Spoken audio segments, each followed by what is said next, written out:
झारखंड विधानसभा के विशेष सत्र का आज दूसरा दिन है। पहले दिन 80 विधायकों ने लोकतंत्र की मजबूती की शपथ ली।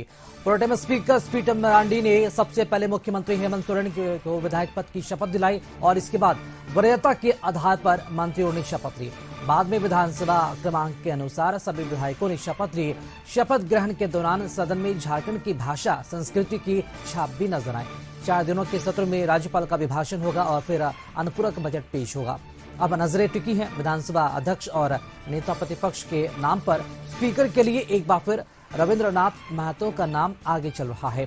शपथ ग्रहण के बाद मुख्यमंत्री और विधायकों ने अपनी क्या प्राथमिकता बताई हैं, इस रिपोर्ट में देखिए। झारखंड की छठी विधानसभा का पहला सत्र शुरू हुआ। 12 दिसंबर तक चलने वाले इस सत्र की तस्वीर कई मायनों में अलग दिखी। ये पहली विधानसभा है जब सत्ता पक्ष के सदस्यों की संख्या सदन की कुल संख्या की 2/3 है। इस बार 81 विधायकों में 39 नए विधायक हैं।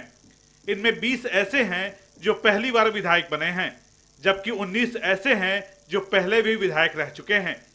जो नए विधायक चुनकर आए हैं उनमें सबसे ज्यादा 8 बीजेपी के हैं, जबकि झारखंड मुक्ति मोर्चा के 6, कांग्रेस के 3, आरजेडी, भाकपा माले, आजसू और जेएलकेएम के एक सदस्य ऐसे हैं जो पहली बार विधायक चुने गए हैं। पूर्व मुख्यमंत्री चंपाई सोरेन और सीपी सिंह लगातार 7वीं बार, जबकि प्रदीप यादव लगातार 6ठी बार विधानसभा पहुंचे हैं। पिछले विधानसभा के 42 विधायक फिर से विधानसभा पहुंचे हैं। वहीं 12 महिलाएं सदन में चुनकर आई हैं। सोरेन जो विधानसभा का सदस्य निर्वाचित हुआ हूं, ईश्वर की शपथ लेता हूं, सत्य निष्ठा से प्रतिज्ञा करता हूं कि मैं विधि द्वारा स्थापित भारत के संविधान के प्रति सच्ची श्रद्धा और निष्ठा रखूंगा। मैं भारत की प्रभुता और अखंडता अक्षुण्ण रखूंगा तथा जिस पद को मैं ग्रहण करने वाला हूं उसके कर्तव्यों का श्रद्धापूर्वक निर्वहन करूंगा।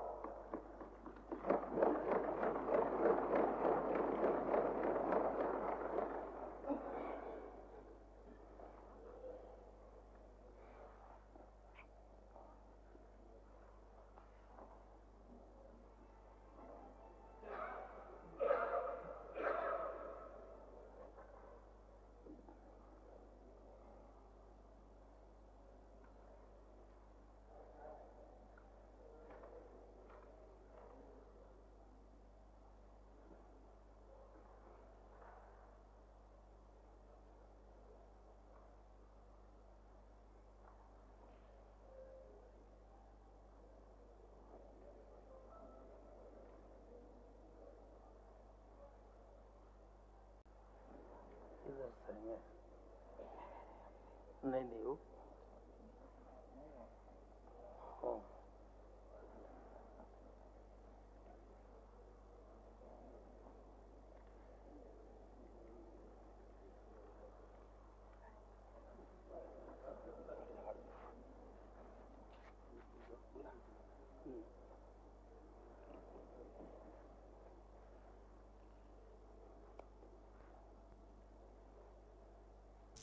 स्टीफन मरांडी सबसे सीनियर विधायक हैं जो 9 बार चुनाव जीत चुके हैं। सदन में कई ऐसे नेता हैं जो काफी वरिष्ठ हैं। 2 पूर्व मुख्यमंत्री बाबूलाल मरांडी और चंपाई सोरेन भी विधायक चुने गए हैं। दोनों बीजेपी के सदस्य हैं जो विपक्ष में हैं और दोनों ने ही सत्र के दौरान विपक्ष की जिम्मेदारी निभाने की बात कही। जो विपक्ष का जो काम होता है, पहरेदारी करना, विपक्ष का काम पहरेदारी करेंगे।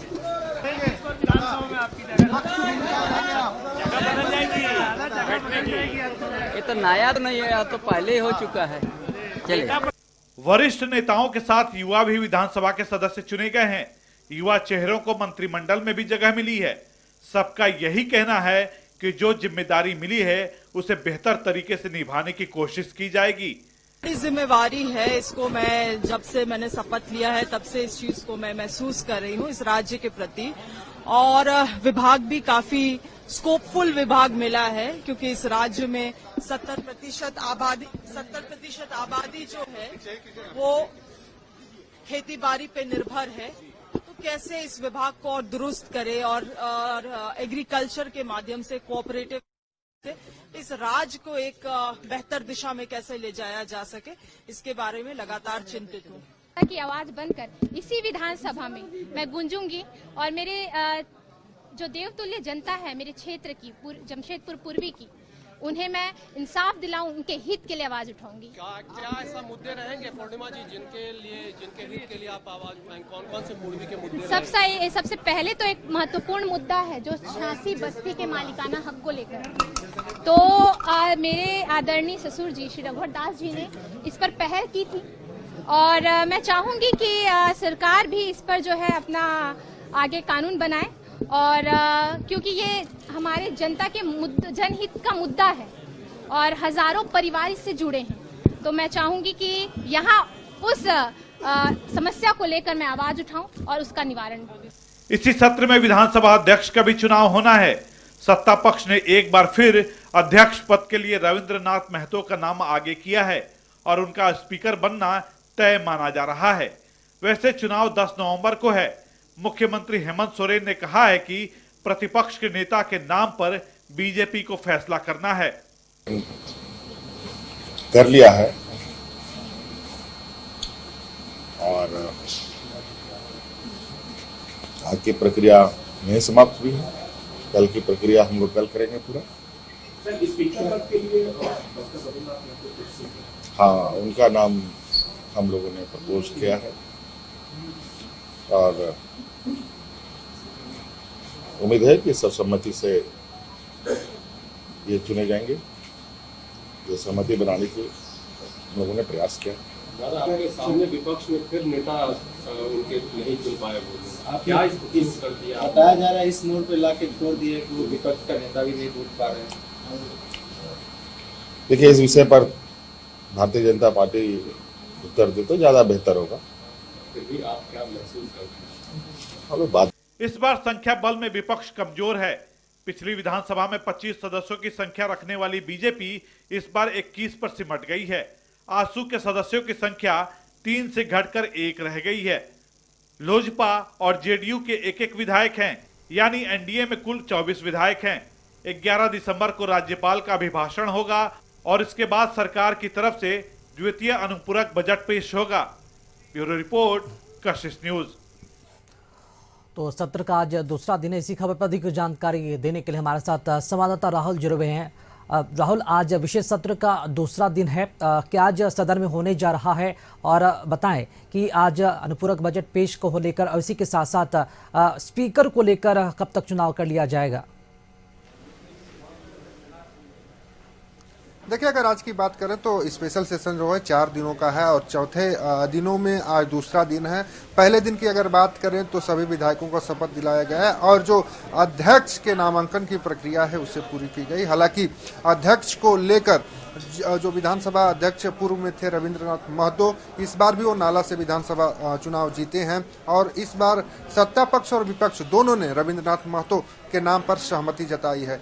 तो आज जो प्रक्रिया है, एक संवैधानिक प्रक्रिया होती है विधानसभा अध्यक्ष को चुनने की, उस प्रक्रिया को पूरी की जाएगी।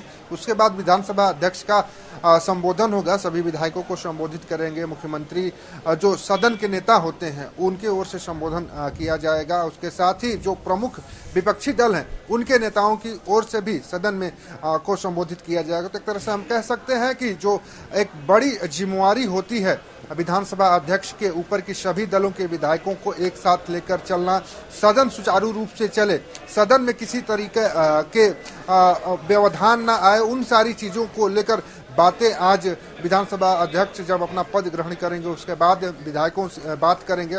तो एक तरह से हम कहेंगे जिस तरीके से 5 सालों तक सदन चला और उस दौरान सदन को सुचारू रूप से चलाने में जो अहम भूमिका रविंद्र महतो ने निभाई, उसी भूमिका को देखते हुए एक बार फिर सत्ता पक्ष और विपक्ष ने दोनों ने रविंद्रनाथ महतो पर विश्वास जताया है और उन्हें अध्यक्ष पद के लिए एक तरह से कह सकते हैं कि नामित किया गया था और आज जो प्रक्रिया है वो पूरी कर ली जाएगी। तो जो अध्यक्ष का पद होता है विधानसभा के लिए सबसे बड़ा पद होता है विधानसभा के पटल पर और उस पद का आज चुनाव करके उन्हें जो उनका आसन है उन्हें सौंप दिया जाएगा। तो हम कह सकते हैं कि आज की जो प्रक्रिया रही विधानसभा अध्यक्ष के चुनने की प्रक्रिया होगी और उस प्रक्रिया को पूरी करने के बाद सदन में संबोधन के बाद जो आगे की प्रक्रिया होगी उसके लिए सदन कार्रवाई बिल्कुल राहुल, करेगा। देखना होगा कि आज सत्र का दूसरा दिन है, क्या विशेष होने जा रहा है, स्पीकर का चुनाव कब तक कर लिया जाएगा, औपचारिक ऐलान कब तक होगा, इसका भी इंतजार रहेगा। फिलहाल आप हमारे साथ बने रहेंगे, अगली खबर पर भी आपसे अपडेट लेंगे।